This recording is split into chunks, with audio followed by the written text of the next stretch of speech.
Hey guys, and welcome to the J and K show. This is your Tuesday edition. We're going to be doing the Monday Night Football reaction and recap. We're going to look at those two horseshit games, and we're also going to do our top 5 power rankings for this week. So we're going to get right into it. Jay, you have anything you want to add? Yeah, those games, Dolphins Jets wasn't terrible, but those were just two ass matchups. I don't know who made those in the beginning. Gross, and I hate two Monday night games as is. It's like Yes. have one, just have one, please. I agree But with that. So for first one we got Jets at Dolphins. I named that Fumbleitis with a twist. I think we all ooh, know what the twist was. what Uh, a twist! gruesome injury from Tyreek Hill. I think they're calling it a dislocated knee or like kneecap. Yeah, To yeah, be honest, I don't know if that's a good thing or a bad thing. Like, if there's no break, there's no tears.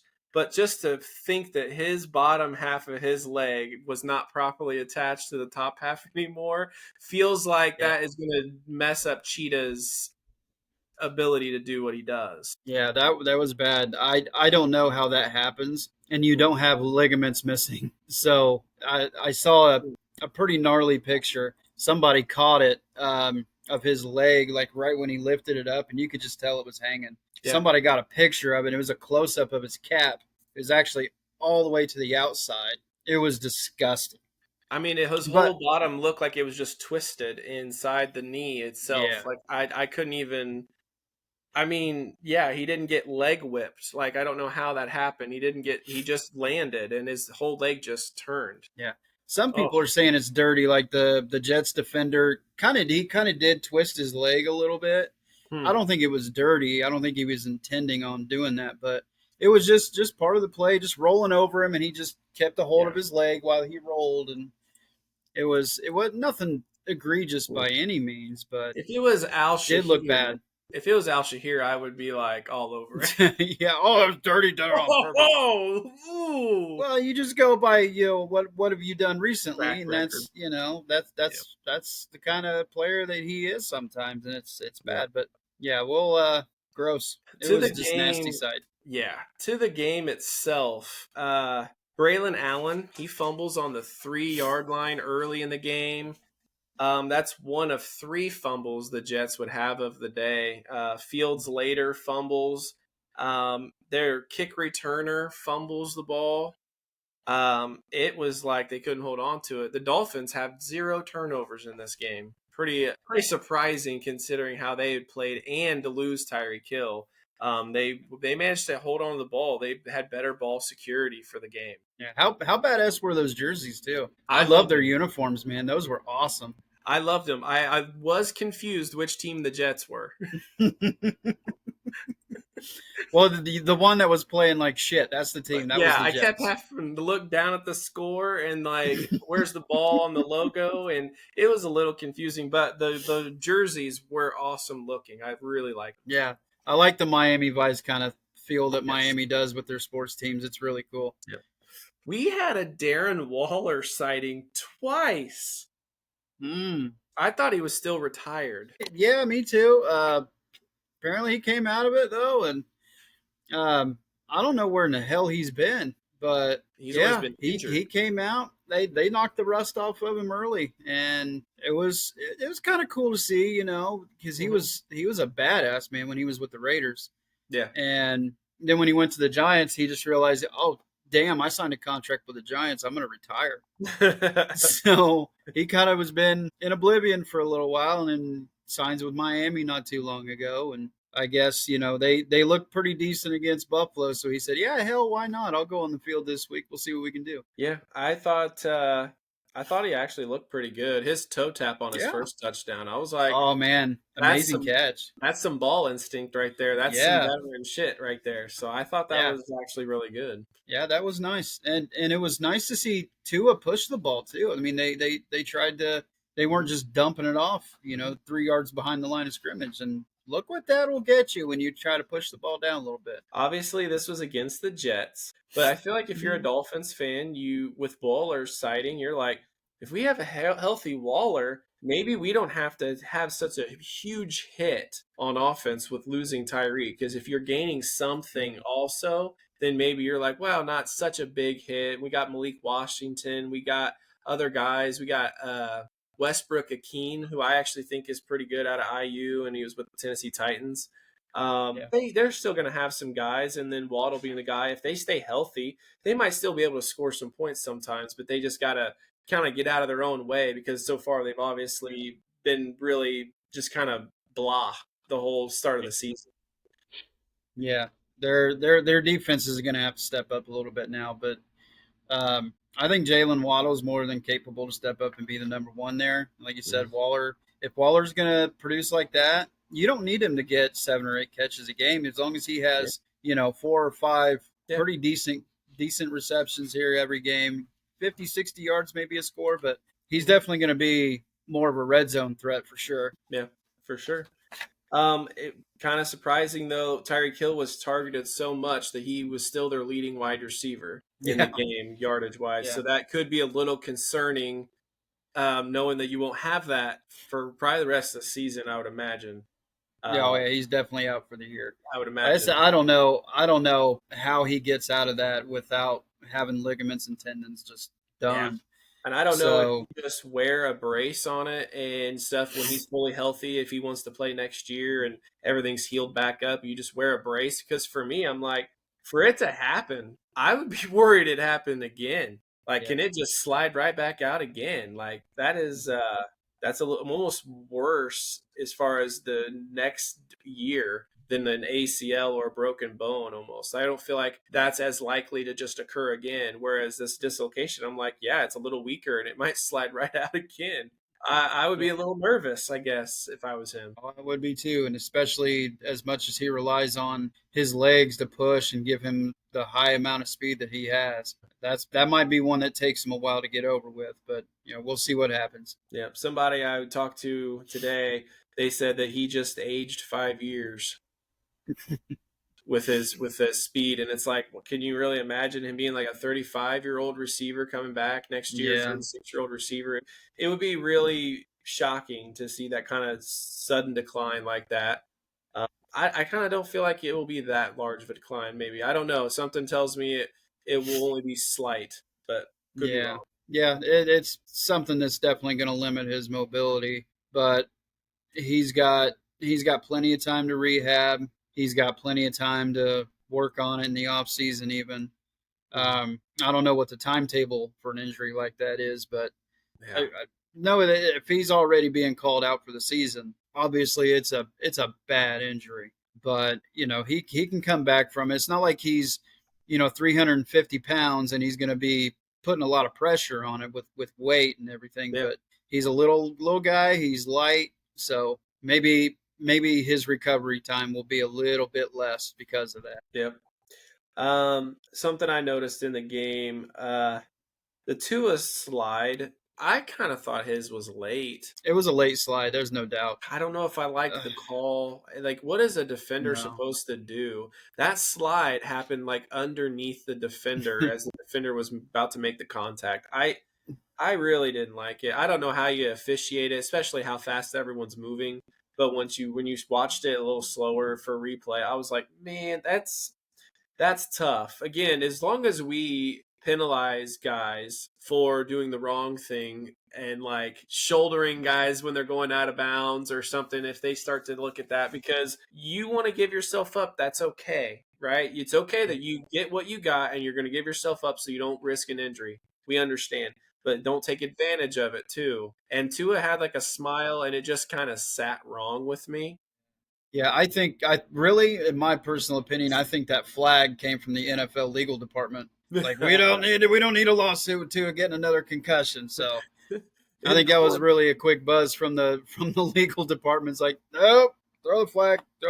in court, there was no flag on the play. Wouldn't have played well with the NFL side. So they're like, Yeah, absolutely got to be a flag. it couldn't have been that egregious. It wasn't a penalty, but Um, eh, the Fields, his run that I called it the something out of nothing was pretty awesome. Mm-hmm. Not a lot of guys can make that play. It was pretty spectacular. No. It shows you that his ability to do things, if he's just more proficient as a passer, I feel like you would start to see, shades of a Lamar in the making, like as he continues to progress. I don't know that he will be able to progress that far just based on what we've seen. I think he probably doesn't have that high of a ceiling, but you can see the style of play and how turning something into nothing is, I mean, a hell of a skill, regardless. Yeah, he definitely made chicken salad out of chicken shit. So, but I don't think yet Justin Fields. I don't think if he hasn't developed into a passer by now, he's Yeah, not going to be. But he can be a you little. kind of, yeah, you kind of saw flashes of his last season in Chicago when he would just run amok and he would have 100 yards rushing. Yeah. So, but they just refused to use him that way for whatever reason. Maybe it was because Eberflus is inept, and we all know that. But it was good to see. I mean, him coming back from a concussion, and he played pretty decently. He didn't stink up the joint by any means. He only had 7 incomplete passes. Hmm. He looked okay. His Yeah. his rating was 111, so Yeah. He did he fine. played really good. I think the pass But rush was pretty good for Miami, actually. They did a oh pretty good yeah, job. yeah, it was there. He Yeah. did get sacked a couple times, Mhm. but yeah, I'm the Jets' problem is not their quarterback play No, for not right sure. now. No. Yeah, and I just their defense. It's kind of like what's going on in Baltimore. It's just their defense is taking a step back. Yeah. They didn't really lose anybody, but it. You still got Sauce. You still got Quinn and Williams, both Williams boys. It just seems like they're not able to stop as much as they were before. And if you can't stop, Miami, who they haven't hardly done anything this year, Yeah. but it just seems like they're going backwards and they're already at 0-4. This season might be a little bit out of their grasp. Yeah. I agree. I guess Braylon Allen also got a little banged up too, so now it might be Brees Hall on his own. Maybe that Isaiah Davis, I think is his name, will Mm-hmm. help out a little, but now they're down a running back that they really like. So Yeah, Braylon Allen he's a big boy, man. And you lose a bruiser like that. Sancho. But yeah, he's a big dude who can get you those hard yards when you need them. And when you just need to punish that front line and then you can just blaze them with Brees. Mhm. But Brees Hall, he's going to get an uptick in production for sure, so that should make fantasy managers pretty happy. Speaking of fantasy managers, something I thought we weren't going to be able to see a lot of was that Garrett Wilson would be a viable option, but Yeah. they are making sure to get him the ball. They threw a jump ball basically up to him for him to go grab, and he brought it down. I thought, man, like What a catch. it was an amazing catch, and I was like, Fields has a number one receiver, young guy. It feels like Jets have some of the right pieces. So now you got Aaron Glenn there, like you're saying. They got to fix the defense a little bit. They got to tune it up a little, and probably make sure they continue to build that O line. Best. I mean, that's what Absolutely. they have to focus on for drafting. They have to O line and defense, and if they get the right guys, they would start to probably become more of a contender or playoff type of team because they got a Yeah. lot of the right pieces. I think. Oh yeah, you got that Ohio State connection. Yeah. They're going back to their collegiate days. Yeah. So I'm sure Garrett's happy. Mhm. It almost looks like he fits the offense better with Justin Fields than he ever did with Aaron Rodgers there. It absolutely is. Sometimes it seemed like they were forcing it with Rodgers, but with Fields it seems to be a little bit more natural, Yes. and he knows Yeah. where he's going to go with the ball because they Feels have it. that chemistry. Yes, I agree with that completely. He definitely feels him out there. When I flip to the other side for the O line, Tua was not sacked. So Yeah. you can see the offense has got opportunities when they don't get sacked. So that's Yeah. How kind often do you of what you see a focus on game? for Miami. How often do you see a game with the Jets defense where they don't get a sack? I mean, that's Exactly. rare, That's pretty rare. So they definitely got some work to do. They got to figure it out. yeah. All right. Is there anything else you noticed? All right. Yeah. It was the better of the two games. We'll get to the very disappointing and Yeah, expected game. I just put cruise control. It yeah, was yeah. It wasn't a snooze fest, but I think looking on paper, it's like, this game is probably going to be boring. It might be one of those 10-7s. so Just disgusting that everybody's going to be force fed on a Monday night. so this But is what I would explain. So for the audience yesterday that might have been like, "Oh, you're hating on Houston." I am mhm. more impressed with the way the Broncos played the Bengals, and Bengals are obviously messed up. They're obviously hurting without Joe Yeah, Burrow, but these are some of yeah. the things that I think makes you look impressive for me. You got 3 sacks on them. You had 29 first downs to their 9. Yeah. 38 minutes you had the ball for 22 for the Bengals, 112 yards, and you win Oh, 28-3. That is disgusting. so much better than what Houston did with the Tennessee Titans. So that's Mhm. why when you look at teams, you can see the difference. When you're dominating somebody, you dominate on all sides of the ball and you cruise. 26-0 looks like you did, but you can look and see that it was just happenstance. A lot of things just broke their way and it just kind of was a crap show. Like it this is different. And how long was the score 6-0 in that game? They didn't get a Exactly. touchdown, I think, until like halfway through the third quarter, towards the Like end. Houston took So 2 hours in real time to wake up. yeah, So we might be hating on the Texans a little bit because it's deserved. yeah. They're not they had an opportunity to get their offense right and to kind of get a little bit more productivity out of Mhm. them against a really really bad struggling team, and they couldn't do it until the fourth quarter, and they Mhm. couldn't capitalize on all the mistakes.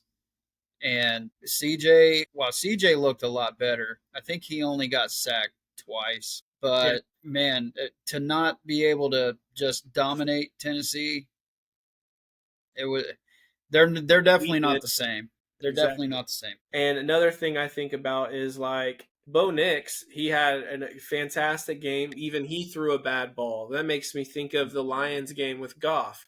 They Yeah, kicked the Browns' ass the whole game, and there was one bad ball that you looked at like, yeah, oh one man, wish bad he'd ball. probably have that back. And that's what happened here. So again, Hmm. the Texans are obviously not in the class of the Lions, and they're also not in the class of the Broncos. There's levels to this. And Yeah, for me, the only bad thing the Broncos did was that interception in the end zone. He could have yeah, avoided that. He tried to fit and thread that ball, and there was, I mean, the that hole was probably so damn small. I don't know why he tried, but that's what you'll get with Bo Nix. Sometimes he'll try a beast of a ball, and it just isn't the right play. I mean, yeah. Well, what stuck out to me kind of was, um, you would think that with the game, it was pretty much out of hand by halftime, but Bo Nix threw the ball still 42 times. they And Jake Browning only threw it 25, and they were the trailing team. Like, that's what the hell? I they mean, didn't I have know they were probably they off the field a lot. Like, they they didn't didn't have the move ball. the ball very well, but 29 man, first that's just, downs, 38 yeah, minutes. They just didn't have the ball yeah, to compete with the yeah. number of opportunities. And that's kind of what stood out to me is like, well, holy shit, wasn't the Broncos winning like by a pretty good amount the whole time? Mm-hmm. And they're still throwing the ball 42 times. Like, Sean Payton, what, you're a dick. Stepping It's on like you're that still, throat. woo. Like, yeah, I get it. You're trying to motivate your guys, and you're trying to be like, we should be 3-0 going into this game. That's how they're thinking. We should Yeah, be 3-0. it was a get right So game. I think he treated it yeah, like we're gonna get right, all right. Like we're gonna oh, they kick their did. ass. They got right. They definitely came correct Yeah. and just thumped them. I Mhm. mean, damn. What I Another thing I just don't understand when it comes to the Bengals, the run game again, non-existent. Where's Chase Brown, man? Where's anything? He ran the ball 10 times, man, Like for 40 40 yards. yards. And it's Yeah. like this is the stuff about the Colts would piss us off about last year. That Yeah. you would forget you got Jonathan Taylor. Why is he only running the ball 8 times? It's like, you guys have got to do something. But I mean, I And you've get it. Your franchise guy is on the schneid. He's going to be out for at least 3 or 4 more months, but you still got to try to do something. And if yeah. their offensive line is just that bad and they're just going to wave the white flag on the run game, these guys are in trouble. Yeah, and obviously, I mean, you can't Chase Brown and Jonathan Taylor, but what you can say is stylistically, they're a guy that you can run the ball. You should be able to run them 15 times, and you know you can throw to them as well. For him to Yeah, only have like, I think it was like 12 touches, it's like, what are we doing if you're yeah. Cincinnati? Like, you have Jake Browning, and you have to be complementary and be balanced, or he's going to get just I don't know how many hurries he had, but he was screwed the whole Oh, damn game. way too many. Yeah, he was not comfortable at all. You could tell. When we talk about coaches on the hot seat, their coach could be on the hot seat. I don't know if they would give him another pass because of Burrow's injury, because Burrow obviously has been hurt a lot. But the defense and firing Lou Anarumo, can't remember how it's Something pronounced, Italian. Yeah. something Italian, eh? Hey, the gabagoo. They haven't fixed anything, right? They didn't No. do anything on defense. They didn't fix Yeah. anything. I mean, they got their ass whipped. And that was one of the types of games where it's like I know it wasn't so high scoring, but they kind of showed us that maybe they're the worst defense in football because they kind of were last year. So Yeah. maybe they're the That worst. shows you that Lou wasn't the problem. No. The You could defense is. I would look at their defense right now and say it's worse than last year.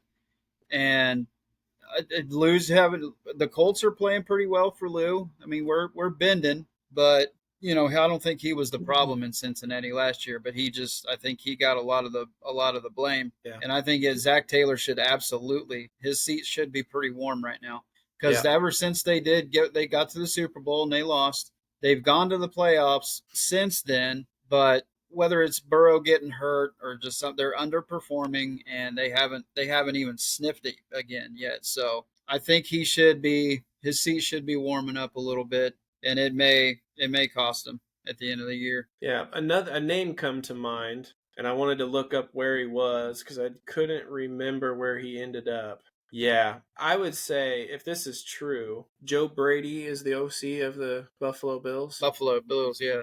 He's Joe going to be a Burrow's head coach. Yeah, he's going to be a head coach eventually. And yeah, that would be if you're looking at it from Cincy's point of view, that would be a wet dream hire because he ain't gonna fix him the and him defense. and Burrow, it's not going to fix the defense, no. But that offense, if you can get Joe Brady in there to maybe be the head coach there, that's a good starting point. Yeah. And I think if people see him go to Cincy, hmm the relationship that he had with Burrow and everything, maybe that could attract a pretty good defensive coordinator, somebody who could run a different system there, and then maybe change it up some. Yeah, and But I want to you know, clarify. I'm not saying that like he's done a bad enough job for sure that he should be let go. But what I am saying is typically we see a overhaul of roster to some extent to fix problems. They didn't really do that. Usually you see a coach is fired to alleviate and fix the problem. They did that, didn't fix the problem. And it's just kind of the next thing that happens. We're just on step 3. It's not like, well, he's just doing so bad. It's like clearly the inconvenience of Burrow being out is something that has happened over and over, unfortunately. But that doesn't mean that the defense has to still be dog shit. If the defense was better, I would say this is an unfortunate deal. You guys are without Burrow, so you're struggling because of it, and everyone sees it. But that's not the only problem. I would argue that it's not even the biggest problem because honestly, if they had a mid-tier defense, they would have probably been able to win one of the last 2 games. yeah, maybe they could have. But again, why is Joe Burrow hurt again? Yeah, It's not necessarily Taylor's fault, but you got to start looking at maybe the GM. You got to maybe the start looking at the GM. brass there Yeah, because they're not making moves. They're not making the right moves. They got a lot of money in their big three on offense. and you can't So even you use got it. to, yeah, you got to hit the draft like perfectly. You Yep. got to go get you some O linemen who are able to block for him and Yep. protect. It's Grigson style from Indy. We wasted luck so much. Yep. He got injured and hurt so much that, he ended up saying, I quit. I've had enough. Mm-hmm. And I unfortunately, I see that happening for Joe Burrow too. I mean, he's just going to get so sick of rehabbing every damn thing. Here in 3 or 4 years, if he takes one more high impact injury, he may just be like, I'm out, man. I can't do this anymore. Yeah, I mean, I didn't even really think of it from that perspective. If you're without a defense and you're without an O line, you're kind of really far away, aren't you? You're really far away. Yeah, yeah. There's just they don't have any answers for anything. They have they just are relying so much on Joe Burrow Mm-hmm. to just air it out to Chase and Higgins, and you think that, okay, well, maybe we can keep everybody under 21 or 24 points and let Trey Hendrickson get a sack or two every game. That's just not going to happen. It's not sustainable, and that's not a good game plan. And then if I was the owner of the Bengals, I would just be like, GM out. We need somebody who can actually hit on draft picks because they haven't been drafting well. Yeah. And you got to kind of look at that and say, all right, we're done. We need to get somebody in here Yeah. who can hit players and actually give us what we need. Yeah. I agree with that. You're drafting guys like Andre Yosivas and people where you Mm-hmm. probably should have took any other position because you're already double Yeah. up on wide receiver. And he's actually nice. I like him as a player. But Mm-hmm. you're probably when you're the Bengals, you should be looking for a $1 to $3 million minimum guy like Kadarius Tony, and like having those guys play your third, fourth, fifth receivers and build it that way. And you need to be investing your draft picks in what you actually have to have. So yeah, and in that really unfortunately does bad for Zach Taylor because the new GM is going to want his own coach. So they're going to both go at the same time. More than likely, yeah. I Yeah. just don't. He's going to suffer the consequences of an inept general manager, and that's unfortunately it happens to a lot of decent coaches because he's not a terrible guy. No, I he's mean, not. they I like Zach. they got to the damn Super Bowl, Yes, so I like Zach. He's good. I mean, it's maybe one of those he's going to have to fall on the sword because the GM is just not good at what he does. The victim of circumstance. 100%. Yep. All right. Well, that's our Monday Night Football. So we're going to move into the top five power rankings. So we're not going to worry Dun, about dun, the bottom. dun. We're not going to worry about the bottom five because we all kind of know who the bottom teams are. So we're just going to focus on the teams that are good. So Yep. We're all about positivity here. positivity, absolutely. So at Mm-hmm. number five, Jay, who do you have as the fifth best team in football? I tossed this one up. I was going I was going back and forth for a minute, and I had to look at it, and I finally decided on Tampa Bay Buccaneers, Okay. even in a loss. Um, so they've been in every single game. Uh, they were 3-0 going into this last week, and they even took Philly to the end, and they never quit. They never quit at all. Yep. They have one of the top explosive offenses in the entire league. So they're never going to be out of any game, I don't think. I don't think anybody's ever going to be able to shut them down or blow them out or Mm-hmm. anything. So I would have Tampa at 5. Even though they just lost, they lost to what I think is going to be everybody's unanimous number one team in the league. Yep. Spoiler alert, Yep. but yeah, I put Tampa at 5. I almost did. I was very conflicted. Obviously, there's a lot of other 3-1 teams and kind of playing around with it. But Mm-hmm. at number five, I left them at like 6. They were right there. Mm-hmm. But I put the Yeah, Chargers at 5 yeah. because I felt like they did lose to the Giants, who haven't played as well, but there was a new quarterback effect. I was impressed with the Bucks, but I feel like I've still left myself feeling a little more impressed with what the Chargers have done up to this point. And the other teams that I have up there in my top five, I had to put the Chargers at 5 based off of what their wins were. I think they're in good position still. They sometimes you just drop one; it happens. If they had played Russell Wilson, they would have probably throttled him. If Dart had played the week before and there was some game tape, they're Yeah. liable to maybe win. It was just one of those things that the timing of it was just right for them to drop one, and they'll be all right. So you didn't want to go Tampa there because you like the fact that the Chargers got beat by the Giants? I had the Chargers ahead of the Bucks last week. Oh, That was a part of my oh man, factor. I didn't want to put I the get it. Chargers below the Bucks because I didn't think it was significant enough of a loss. If I'm being honest, I kind of expect the Giants to go on a little bit of a run, but maybe I'm wrong for thinking that, but I kind of think they're more mid-tier than we give them credit for. So I don't think you're wrong at all. I absolutely the I Giants don't could think definitely go on a run right now. it's not a bad loss. Obviously, the Bucks have the best loss in football, but being that they've won every game from like last minute, which you were saying was why you were nervous about them and all that, I had to take that when I compare them to the Chargers, and I'm like, the Chargers have been more convincing in what they're capable of doing to me. But the Bucks were almost. It was that would mean I left the Chargers off. So I just didn't feel like ready to do that yet. Yeah. Well, my question would be, what are the Chargers going to do at left tackle? Exactly. I have I concerns there. I kept them. I if I were to put them anywhere, I was going to have them around 7 or 8 because I was bouncing back and forth between Tampa and Pittsburgh. Yeah. So I would have I'm having Pittsburgh at 6, and that's Wow. why I gave Tampa a little bit of a leeway, just because they got beat by Philly, and it should have probably been a blowout Hmm. given the way that game started. I think it was at what 26-6 at one point, It was like 24 and 3 or something. 24 Yeah. 6 something, and it was like, okay, well, they came back against the defending champs and arguably top 3 defense, Yeah.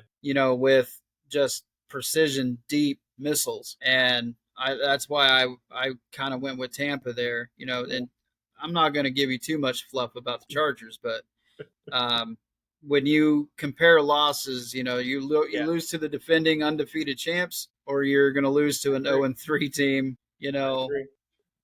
That's that's why I couldn't do it. You're right. You're But right. you do you, boo boo. It's okay. Who I have ahead, you're right. On my list, it probably even makes more sense to put the Bucks at 5 because the way I have my list, it makes more sense to do it that way. But anyway, at number 4 for myself, I put the Los Angeles Rams. Hi, buddy. We They proved agree. they proved a lot to me. Something they have in common with Tampa, their only loss is to Philly in a Yeah. very opposite fashion. So when I looked at my list, I'm like, I get you're making a lot of sense. Maybe I should have had the Bucks at 5. But anyway, I have the Rams at 4. I think that they're one of the most complete teams in football. The Yes. only real concern I would have with the Rams is blocking for Stafford and not allowing him to get injured because at this age right now, he isn't going to run around. He's nearing that point where he's like a Rodgers and Flacco. He's not going to be doing a lot of moving, so you have to block. You have to keep him upright. Otherwise, then if they do that, they should be able to hit 30 some points a game every week, and they should have a good enough defense to keep them in a chance to win. Yeah, you definitely want to improve that blocking for Stafford a little bit. He was in an iron lung over the in the preseason, so you Yeah. don't want him taking unnecessary shots. No. But again, as old as he is, as long as he's been doing it, I mean, he's still airing it out. He's still got his sidearm pass. He's still got his no look stuff going on. Mm-hmm. I can't argue with that. Their defense isn't, it's not Aaron Donald era defense, but they still got guys that they're not paying yet. Yeah. They got Jared Verse, he's out there being a monster. Jared This Verse landman guy, on. he's playing really, really well. Jared Verse ran our guy over one time. He runs everybody's guy I was over. like, holy. Yeah. He is a man. That's a grown man running over another grown man. Oh yeah. I was like, oh yeah, he's one of those guys that'll hit a motherfucker with another motherfucker. He just doesn't care. So yeah, who do you have it for? You got the Rams? I agree with you. Yeah, I have the Rams there too. Nobody's going to be able to stop Puka Nacua. He's going to be good for 10 to 15 catches every game, 180 yards, touchdown at least. I was surprised that was his first receiving touchdown. this last week. Yeah, So I was like, oh my God. And he's we got what, gave up the 58 first touchdown. catches? Yeah, What? we gave up Puka's first touchdown. Yeah, But, and he, you know, and if he's that good and he's giving you those numbers and yeah. he still didn't have a touchdown until week 4, give me a break. And he is either last year or it was the year before. We lost to a last second Puka fucking touchdown. I'm like, son of a. Yep. And then when I found out that that was his first, I was like, you sack of shit. I cannot even believe you've kicked everyone's ass, but you haven't scored a touchdown yet all year. Yeah. Wow. Well, he had a rushing touchdown. He didn't have a Yeah, receiving touchdown. yeah. But, you know, oh well, we'll move on. I'll go Well, with anyway, number 3. my number 3 team is the Detroit Lions. Do we agree on that one too? We're good. I'm telling you, that's why we have a show, everybody. Just find somebody you agree with all the time. There you go. But yeah, no, outside of that turd they played in week 1, you know, you're breaking in a new O coordinator, new D coordinator, a lot of other position coaches. That first game is probably going to be your worst for a while. Just because you haven't been able to mesh, you haven't been able to gel in an actual meaningful game yet. So going to Lambeau, and I don't care if you're in the same division or not. Any team goes to Lambeau, you're intimidated by that place. You really are because it's so legendary. It's Yeah. like everybody's buttholes are just a little bit tighter that week. It's like, oh man, I'm playing in Lambeau. All the stuff that happened They played in Lambeau in September. That's kind in of September. badass because they may never play in Yeah, Lambeau again this year. yeah. They're not. You don't have to go to Lambeau in November, December. Your next game against them is going to be at your pet in a And you're controlled liable to have environment. the playoff record better to not go there at all. So Absolutely, yeah. yeah. So that's not necessarily a bad thing. So yeah, they're in the division lead for right now. Um, Goff and St. Brown haven't missed a step with each other. The defense is healthy. I mean, they were a mass unit last year. I mean, they were digging. They were going to high schools looking for corners and stuff. So Yep. they're playing a lot better. They look like they haven't missed a step from last year at all, even breaking in 2 new coordinators. Yep. They had, I think the stat was they had 21 guys on IR last year, and like 13 of them were defensive players Defensive, that yeah, would have played quality time at the moments that yeah, they then got hurt. yeah, So that's an unbelievable amount of injuries. To couple that with the fact that they have 2 new coordinators on offense and on defense because they both went and got coaching jobs, and then they dropped 1 egg to Green Bay very first game, and since then they just went rolling. I'm pretty impressed with them. I was so nervous from week 1. And I was like, oh God, sound the alarms. The coordinators don't know what they're doing. Oh no, they're going to ruin the Lions. yeah, But the talent, the cohesiveness, the head coach got it all right back into the party bus of, all right, let's get rolling, guys. Let's go bite some kneecaps. So yep. they're good. They're solid, and they're definitely a contender. I can't see them not representing, their division, and probably at least in the NFC Championship game. As it stands now, I would have to pick them. So I have them at 3. Yep, absolutely. It was a good call. You know, it might be biased a little bit because we agreed on that. If I'm able to talk you into putting Tampa at 5, dude, we're mirrored, and it's ridiculous. We're Yes. trying to avoid that. I mean, at 5, there's other teams, 49ers, Steelers, Colts, Yeah. Seahawks, Jags. I think we know where we're heading at the top 2 here. Mm-hmm. My number 2 is the Buffalo Bills. 100%. Yep. I just think that the top is kind of clear until Mm-hmm. something major happens. James Cook, Josh Allen, they're studs. That offense is going to continue to roll as long as they are side by side. And that defense, I think, will only continue to get better. Um, their schedule hasn't been that hard thus far, so I think we're getting close to wanting to see them in a big game again. Um, so they opened the year in a big game, so I think we're kind of the itch. We're like ready to see them in a big game again and see how they measure up. So hopefully, I haven't even looked at who plays who this coming week, but I am hoping to see them in a big top 10 team kind of matchup. Yeah.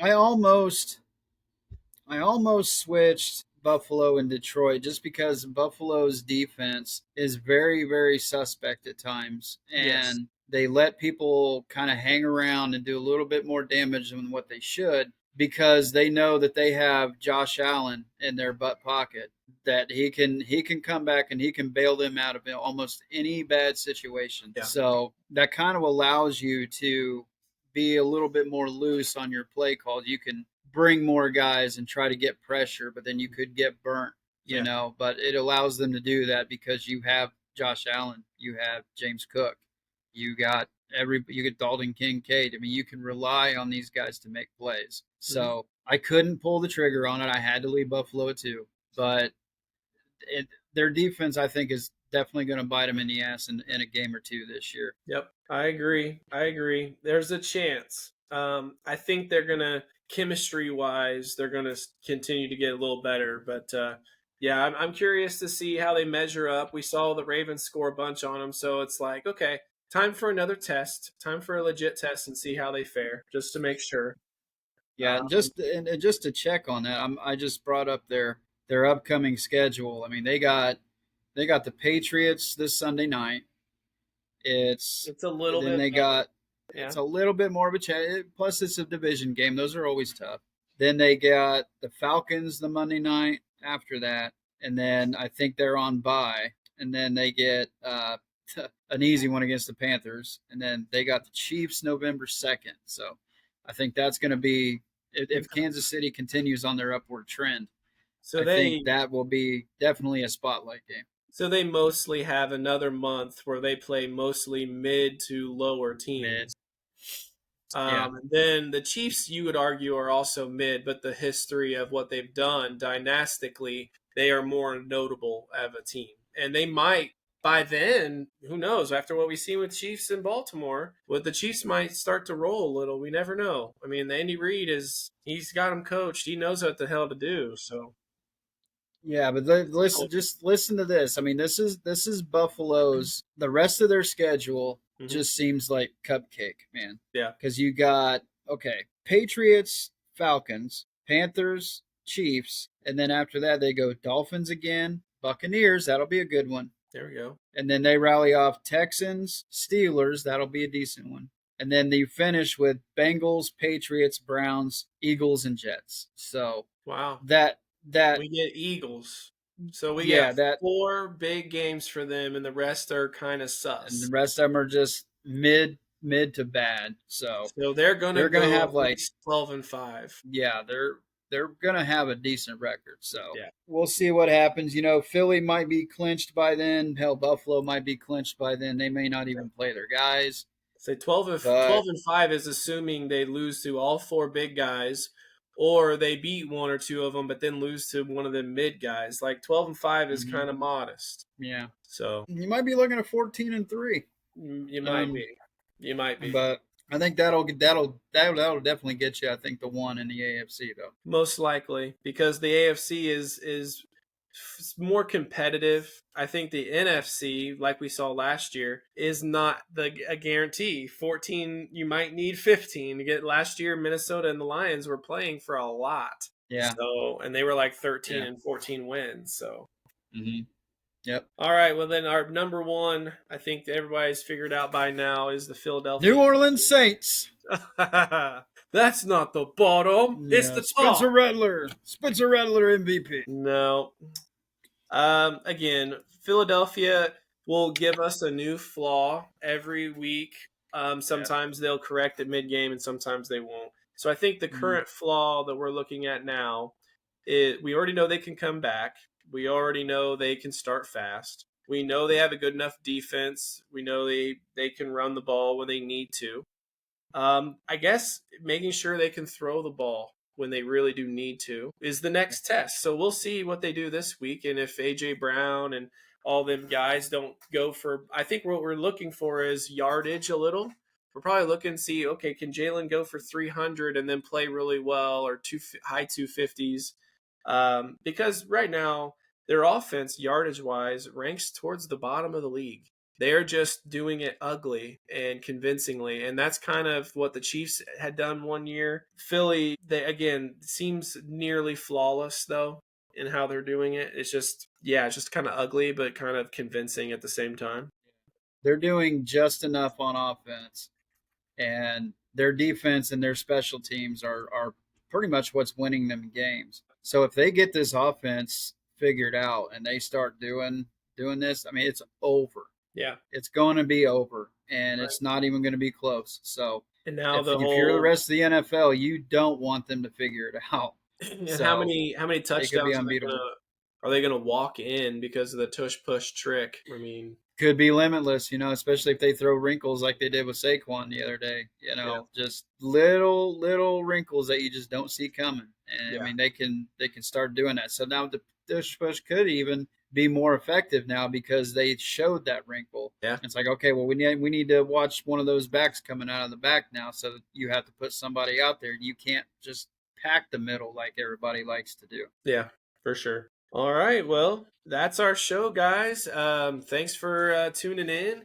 Please like and subscribe. This was the Monday Night Football recap and the top 5 power rankings. We'll see you guys again on a different segment. Until then, see you later.